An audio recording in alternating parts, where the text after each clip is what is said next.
Coelho pode trocar o Atlético pelo futebol da Turquia. Mais dois clubes demonstraram interesse no atacante Elinho. O vídeo de hoje do canal do Nicola traz novidades sobre o tema. Para completar, últimas do mercado, bastidores, finanças.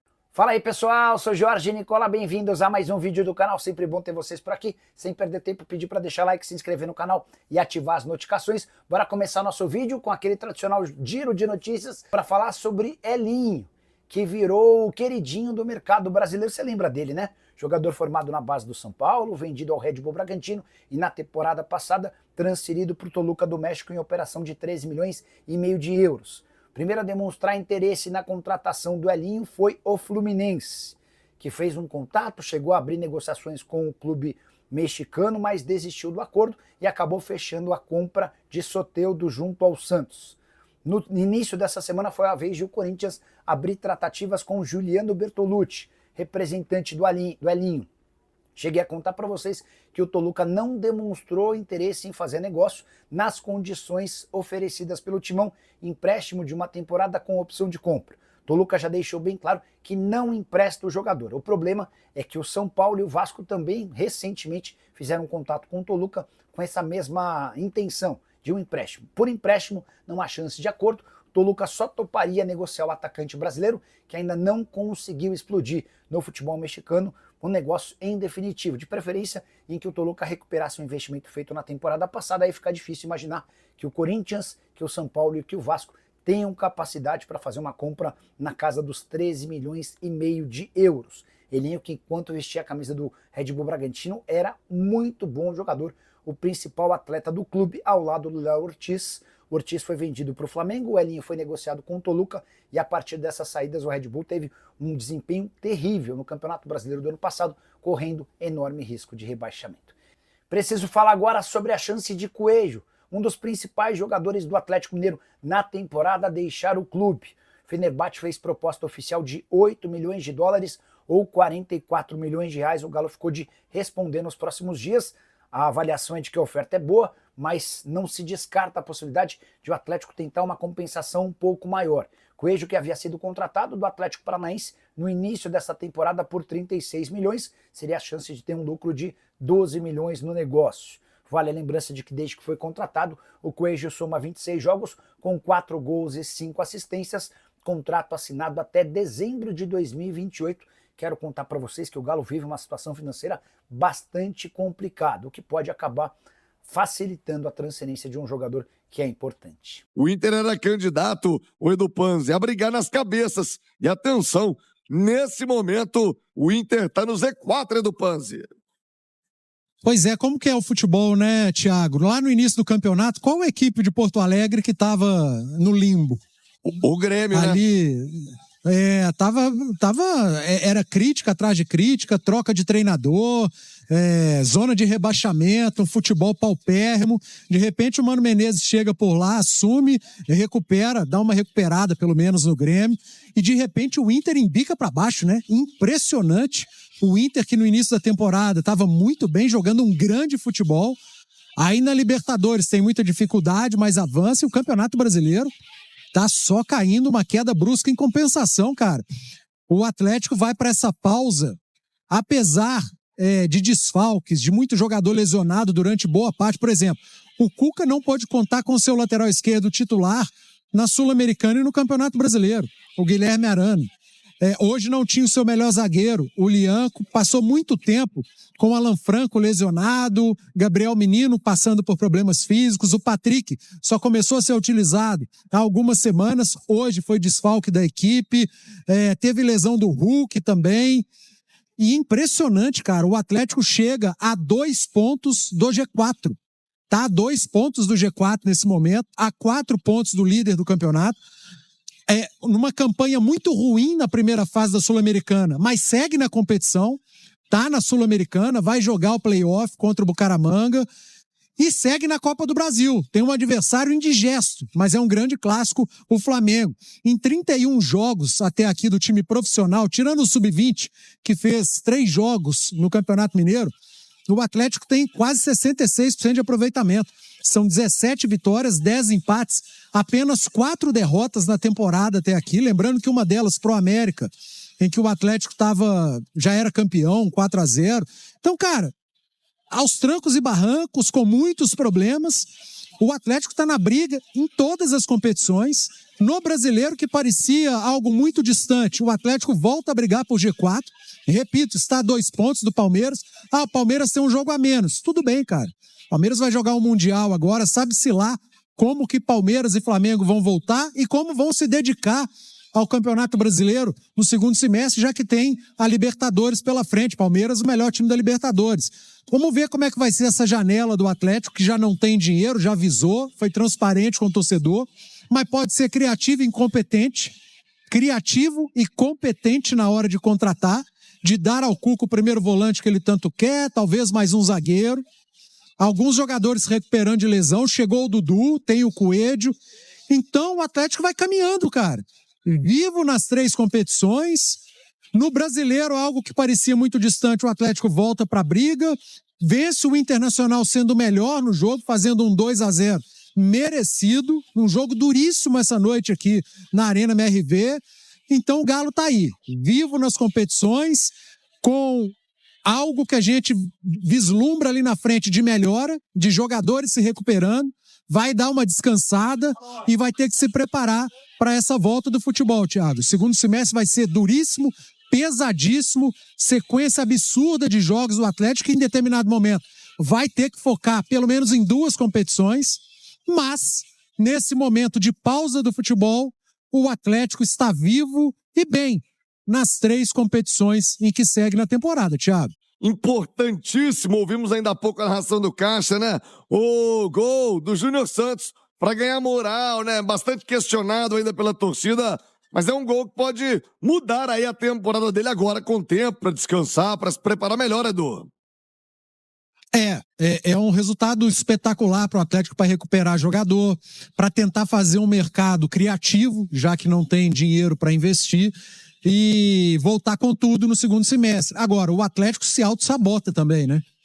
Poderia voltar para o segundo semestre com 2 datas livres, no meio de semana, ou poder jogar o Campeonato Brasileiro tranquilamente, conforme estava previsto.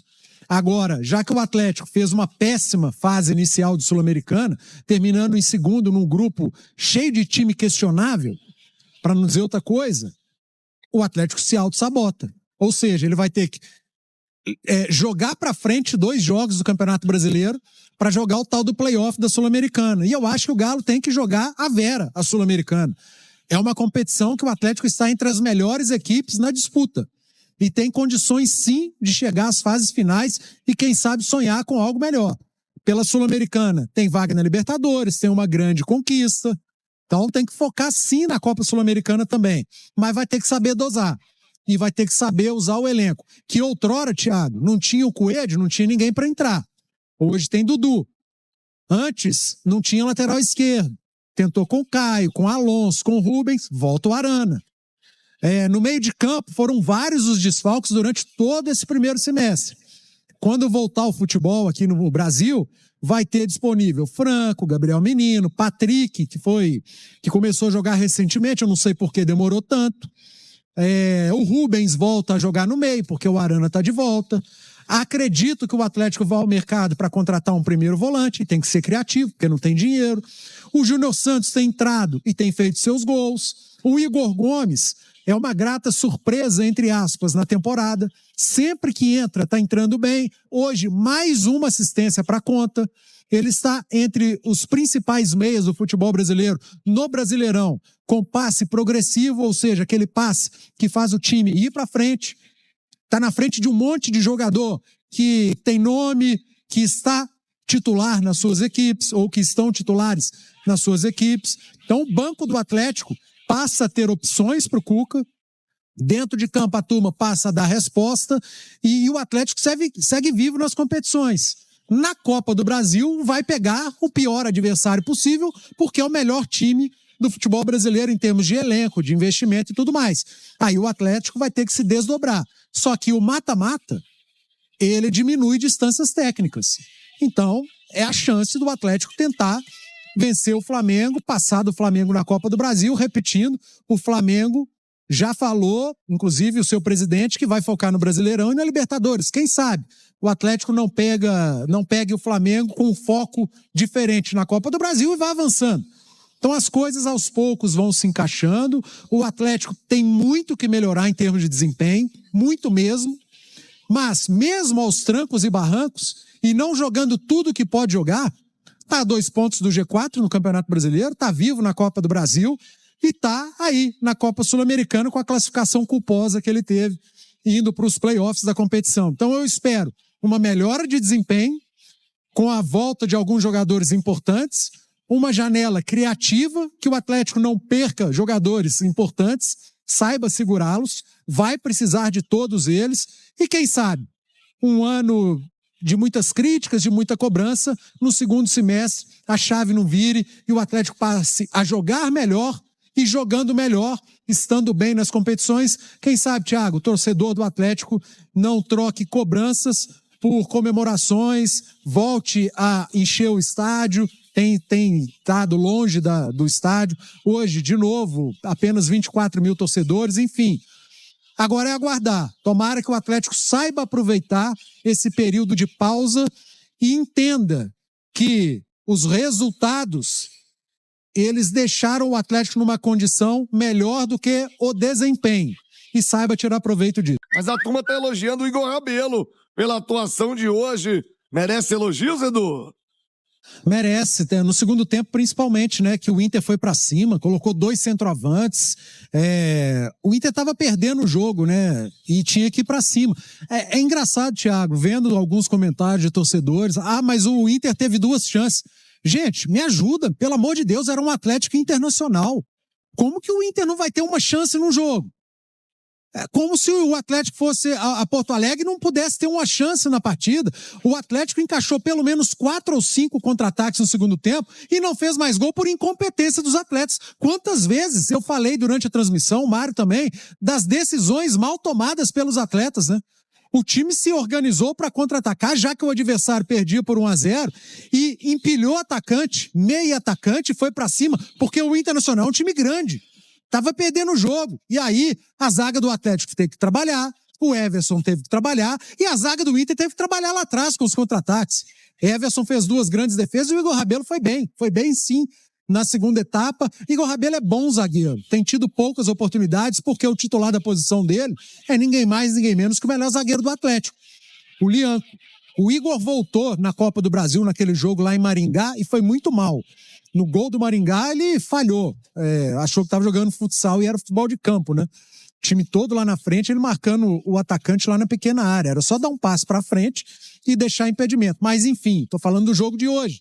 O Igor foi muito bem. Cara, e foi um bom jogo de futebol diante de um grande adversário do Internacional de Porto Alegre, que está classificado na Copa Libertadores, que sempre que vier a Belo Horizonte vai criar 1, 2, 3 chances e o Atlético vai ter que se virar lá atrás. E sempre que o Atlético vai a Porto Alegre, vai criar 1, 2, 3 chances e o Internacional vai ter que se livrar lá atrás. O Atlético não estava jogando contra o Maringá, nem contra o Manaus, não. Era o Inter de Porto Alegre. Por isso foi um jogo lá e cá, em boa parte da partida. Num primeiro tempo que o Inter começou melhor, foi melhor que o Galo nos 15 minutos iniciais. Depois o Galo dominou a partida. O Cuca fez uma bela leitura, deixou o Alan Franco mais pela direita para cobrir as subidas do Natanael, trouxe o Scarpa para o centro para tampar esse buraco que o Franco deixou defensivamente. O Atlético se organizou e foi melhor, fez 1-0, poderia ter feito mais, bola na trave do Rony, jogador do Inter tirando a bola em cima da linha. E no segundo tempo, no início, o Atlético sofreu com 2 erros ali individuais, um aqui no lado direito e o outro numa bola aérea, que o Everson teve que fazer uma grande defesa. Aliás, as 2 defesas do Everson, aquela bola na trave, outra bola aérea. O Atlético teve muita dificuldade nessa bola aérea. E no segundo tempo, o Atlético empilhou contra-ataque. Rubens deixando o Rony na cara do gol e perdendo. Rubens tomando decisão errada. Hulk tomando decisão errada. Scarpa tomando decisão errada. O trabalho tático e técnico é encaixar o contra-ataque. E encaixou. O Atlético estava montadinho para contra-atacar diante de um time que empilhou atacante. E conseguiu. Só que aí esbarrou na incompetência dos jogadores que tomaram decisões erradas. Quando tomou a decisão certa, num belíssimo passe do Igor Gomes para o Júnior Santos, O Atlético foi lá, fez o 2-0, vitória justa, eu repito, num grande clássico do futebol brasileiro, no Atlético Internacional. Gente, o Inter vem a Belo Horizonte e vai ter chances também. Só vocês acham que no Atlético Inter, se o Atlético, só o Atlético vai atacar e finalizar no jogo? Tá difícil, viu, Thiago? Isso aí, torcedor do Galão da Massa, vitória super importante aí pro Galo se manter ali na parte de cima do Campeonato Brasileiro e também, né, para ir para essa parada do Super Mundial com a cabeça tranquila, né, sem preocupação extremas, né, quando o Galo vinha aí com jogos muito ruins, né, com desempenho muito abaixo, e com essa vitória aí deixa pelo menos uma tranquilidade para se fazer a preparação correta e o Galo voltar mais forte ainda para a segunda parte do Campeonato Brasileiro após a parada para o Super Mundial. Deixa o like no vídeo, se inscreve no canal e ativa o sininho de notificações para não perder nenhum conteúdo do Galão da Massa. Forte abraço a todos e até o próximo vídeo.